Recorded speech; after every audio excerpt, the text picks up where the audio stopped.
Azeroth, Draenor as it stands right now, is largely flyable. I think anyone who has an Avian Feather or a workshop can probably attest to that. You can get around in 3 dimensions just fine. There are, however, a number of bugs that we wanted to fix, that we feel like we need to fix in order to give players a really smooth, enjoyable experience when able to fly freeform. Things like potential quest run into collision issues. And we had those bugs queued up, but ultimately put off fixing them when we made the decision that initially we weren't going to allow flying in Draenor. Now that we have this new plan going forward to allow players to earn it, obviously we need to do that work. And at this point, we're close enough to the launch of patch 6.2 that if we were going to do it, we would have to delay patch 6.2 to make that happen. Right. And that just didn't feel like the right call for players. We want to get you into non-jungle, into Hellfire Citadel ASAP. So we're going to break off a small little mini patch, do that work there, and get it into your hands as soon as possible. Cool. Moving on, next question comes from Morwell, who says, now that flying is coming back, how long will the 3 rep grinds attached to it take, and can they be done all at once? Yes, so one of the core components of the Draenor Pathfinder achievement is getting the 3 non-jungle reputations up to a meter. There's one core reputation for your faction, whether it's Alliance or Horde. Then there's one that's for the Arakoa presence in Tanan, and another for Sabron. And I think all 3 of those can be done in parallel. There are different methods. There are some daily or weekly quests involved in getting each of them. I think the one that is probably the most gated is the core Alliance Horde one. And ultimately, that's going to take you something like 2.5 to 3 weeks worth of daily quests to do. So the very fastest, most hardcore people will probably have it done in around 3 weeks. Obviously, if you're not doing daily 7 days a week, it'll take a little bit longer. But the goal here wasn't to create a process that was going to take months and months and be super tedious. But it does, ask players to really explore and thoroughly engage in the content of Tanan Jungle before they can fly over it. Cool. All right, moving on. Next question from Temerity Mist says, if the Pathfinder achievement model for flight access goes over well, do you guys see it as the model going forward? So as we laid out in the blog announcing our introduction of the flying issue, I think that is something that we're optimistic about. We see it as a blueprint for how things could work in future expansions, future zones, future landmasses that we introduce. The idea of being tied to the ground initially, experiencing the gameplay from the ground, but then being able to fly once you've explored it thoroughly makes a lot of sense. Obviously, we're going to see how this goes and learn lessons from it, and the exact form it takes and the exact requirements of the achievement may be something that varies depending on the content, but it seems like something that could really be applied in a lot of contexts. Just real quick, I've seen a lot of people in the chat room asking about why we're answering so many flying questions. We kind of front-loaded them because we wanted to clear up a bunch of the confusion around the flying announcement. There are a lot of other questions that we will be getting to very shortly. We just wanted to clear up these few right at the start. So moving on, next question from Oscura says, why add flying at the last moment? Personally, I like the game more without it. Why the sudden change of heart? So ultimately, this was a hard decision for the team, and I know that there's a certain amount of cynicism about the decision. There are people who honestly believe, and it makes me sad that this is the belief, but I understand why, that we were basically lying to players, that we planned all along and to never add flying back, and we were just kind of stringing people along for months and months. The reality is, it's a large design team. This is a decision that's made by the team as a whole. And there were people on both sides of the issue, and there still are to some extent. And so it was something that we were talking through quite a while. When we got to the point that patch 6.2 was going up on the PTR, we realized that, well, we needed to make a decision. It's not fair to players to just kind of keep this, murky and unresolved. And so we went with what was sort of the, not full consensus, but majority view at the time, and that was obviously to not reintroduce flying.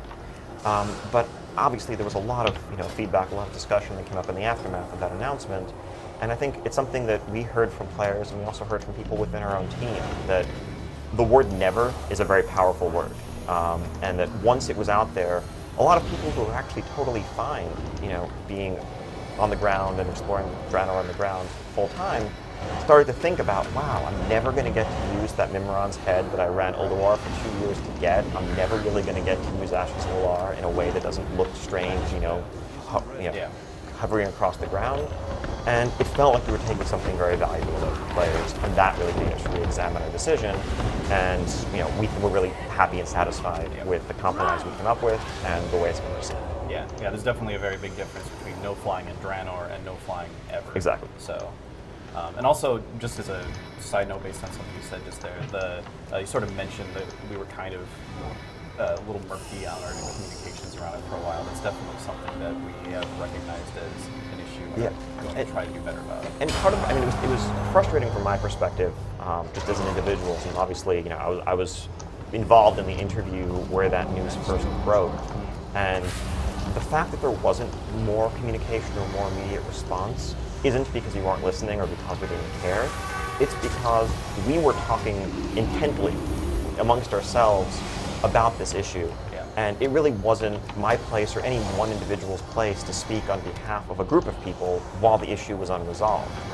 And at the time, even saying, well, we're still talking about it, we're still debating, would have opened the door and gotten hopes up. Yeah. Because imagine if we'd said that and then decided to actually still keep flying unavailable, it would have just felt even harsher. Yeah. So it was a tough situation, Yeah. but I'm glad that it turned out the way it did. Yeah, definitely. It can be very, very difficult to make those sorts of communication Yep. decisions. All right, let's move along. Next question from Zylaria VG, who says, there we go. Why are current reputations all mob grinds? Seems like a step backwards. Can we get a more modern reputation system? Yeah, the reputations in 6.0 release Warlords of Draenor, I'm not really going to defend them and say that they're awesome and fun and engaging. They are completely mob grinds. They're something that were added pretty late in the process. We originally weren't going to have reputations at all because it didn't really fit in with the structure that Draenor was designed around. But through the trading post and hooks for a couple of buildings, we had the idea of, okay, well, let's just kind of use this as a bar to progress towards unlocking some cosmetic rewards or a few things here or there. And so we added some that I think it's unfortunate that it kind of set the perception of reputations as a whole back many years. Yeah. We have come a long way since the days of grinding furbolgs in exactly in Winter Spring or whatnot. And I think the 6.2 reps into non-jungle do reflect a different design. The core, Vol'jin, Rin, faction rep, you only get it through daily quests. It's not something you can go out and grind mobs for. Because we kind of know that if we just let you go out and kill mobs in the field, what that really turns into is you go to the pre-made group finder, you find a farming raid, you just sit there and mindlessly AoE for 3 hours, and then you're done. And there is not a whole lot of great gameplay there. We don't really want to encourage that. I don't think anyone really wins with that kind of a system. And so there are daily quests behind all of these, and there are some obviously that you can get by killing mobs into non-jungle. But for example, the Order of the Awakened is specifically driven by hunting rare mobs, and so it's about the rare spawn hunting in the zone, which is a little bit different from just going to a field and AoEing a bunch of plant enemies or orcs or what have you. Okay. Next question comes from Mortis Darkskull, who says, Apexis dailies feel like they take forever and I just skip them every day. Any plans to bring back normal dailies? Yes, I think it's definitely something, dailies definitely have a place, and I think we did that thing that we so often do, where we overreact and have this pendulum that, swings back too far in the other direction after, the perception of, World of Daily Craft and Mists of Pandaria, people who were, sick of doing Golden Lotus and Klaxi dailies over and over again. We approached Warlords development and wanted to find a different direction, and I think the idea behind the Apexis dailies, I think, has promise. We just didn't execute on it the way we should have or could have. The way we looked at it and the way we approached it was, think back to the core Golden Lotus dailies. You have Lao Softfoot back in the cage every other day. You get sent there to also destroy a bunch of cannons, to kill 15 Mogu, and to kill one named guy, let's say. And it felt like players did that dozens and dozens of times over the course of the area, but it felt very structured and narrow. And so we approached building the outdoor areas that were the targets for the mission-tailored missions. The way we approached building our daily areas in Mystic Pandaria, we were thinking of it as more flexibility and more freedom. Imagine if instead of, quest telling you destroy the cannons, you just got sent to an area And you can do a wide variety of things, from killing mobs, to interacting with objects, to looting things and using them elsewhere, to killing rare spawns, to discovering little secrets like, a hidden phase in one of the Frostfire areas, the Shadowmoon area, that has extra bonus events that you can get to fill your bar faster. And it's going to be more about player choice and freedom. I think there is something to that idea. I think the two things, the two places where we clearly failed are that by removing quests entirely, I think we removed story and context. We removed the feeling of a sense of purpose for why you were going there, other than, hey, go here and kill a bunch of plants. Go there and kill a bunch of orcs. It made it feel more nakedly grindy. And then separately, I think the reward structure was a complete miss on our part. A lot of people did the mission table missions the first week or so because, there's this thing in my garrison saying, okay, go do stuff. Yep. I don't know what these Apexis crystals are for, but I'm sure they're for something useful, so I'm going to go do them. And so you did a couple of them, and then you finally looked it up online or found the vendor in Warspear or Stormshield and realized, oh wow, I don't actually want any of this gear. I already have dungeon gear that's just as good as this stuff, and the raid gear costs so many Apexis crystals, I would have to do this for like 2 months to buy one piece. Yeah. Okay, I'm just out, I'm done. And that is a clear failing on our part. I think in 6.2, I think Sinan remedied several of those issues. There is more structure to the quests that send you to those places. You do have, a cover quest and more of a sense of purpose, but then also the Apexis crystals themselves, there's more to do with them. In sort of the Countless Isleburg and Trinity style, their value is more directly apparent, kind of like Countless Coins were. You were getting items in your jungle, and you had the ability to upgrade them all the way to 695 with a single, more affordable Apexis purchase that should give you something that's much more attainable to strive for. Awesome. All right, let's move on. Next question comes from Sternhelm. He says, Draenor questing was a blast, but the endgame lacks world content, in my opinion. Things like dailies, gathering, PvP lore, war fronts, etc. What's your philosophy on this moving ahead? Yeah, so I think we're obviously very proud of the level of content and the questing in Draenor. I think, again, some of this ties back into my previous answer. Obviously, I think we would have structured things like our Texas areas and dailies differently if we could go back and do it again. Part of it does flow also from the garrison and the rewards that went into the garrison systems. I think one of the issues and one of the potential missteps that we've made, we approached garrisons wanting to make sure that we were rewarding the system adequately, because it was a very core feature of the expansion, and we wanted players of a variety of playstyles to feel like there was a reason to care about their garrison, about upgrading their garrison, about upgrading their buildings, about getting garrison resources, about getting followers, about doing missions, all of that. And so a lot of different systems tied into the garrison. Right. And some of those systems are things that were traditionally served by the outdoor world. I think professions and gathering, are a bigger one. Right? Miners and herbalists who used to kind of roam around the world, gathering resources, feeling like they could sell them for a pretty tidy profit, or the herbalist alchemist who liked being self-sufficient and uniquely self-sufficient, suddenly found themselves, in a world where everybody had more ore than they needed to do with coming out of their mine, and where the profession buildings, were kind of constraining their ability to make things based on daily cooldowns. And so I think there was actually a fair bit of content out there. We just made it easier and more accessible to get the same rewards from your garrison, and thus there often wasn't a reason to go seek it out.